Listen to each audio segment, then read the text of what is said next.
Zahtjevnica je naziv nove akcije koju su pokrenuli Hrvatski laburisti Stranka rada.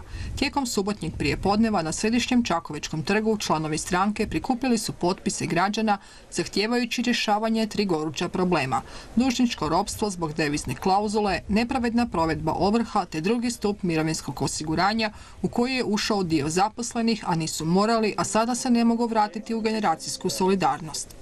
Dakle, u svim hrvatskim gradovima opet smo počeli provoditi akciju zajedno sa građanima i nastojimo građanima objasniti da opet svojim glasom mogu i svojim potpisom mogu zajedno s nama pokušati utjecati na promjene da počnemo konačno pošteno i zdravo živjeti.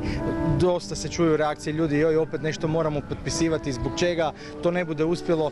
Moramo im samo reći da jednostavno ta naša borba koja traje, da jednostavno mora trajati u nekoliko faza, ne možemo odjedanput uspjeti, ali evo, na domak smo cilja. Cilj akcije je prikupiti što više potpisa koje će predati predsjedniku Hrvatskog sabora kao potporu prijedlogu izmjena zakona o obveznim odnosima na temelju koje je uvedena devizna klauzula. Akcija je proširena s još 2 spomenute teme.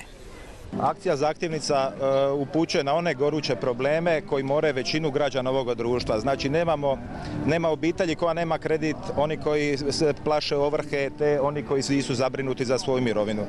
Hrvatski laburisti žele njima omogućiti jednu mirniju budućnost i mirniju starost.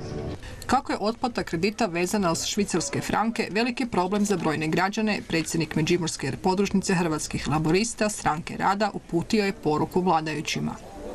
S obzirom da znam da kao i ja i ostali naši žitelji Međimurske županije imaju pretežno kredite u švicarskim francima i da smo svi postali robovi, imamo poruku vladi: ako vam se već toliko sviđa švicarski franak, onda uvedite plaću u cijeloj Hrvatskoj, da svi dobivamo plaću u švicarskim francima i bude nam svima super.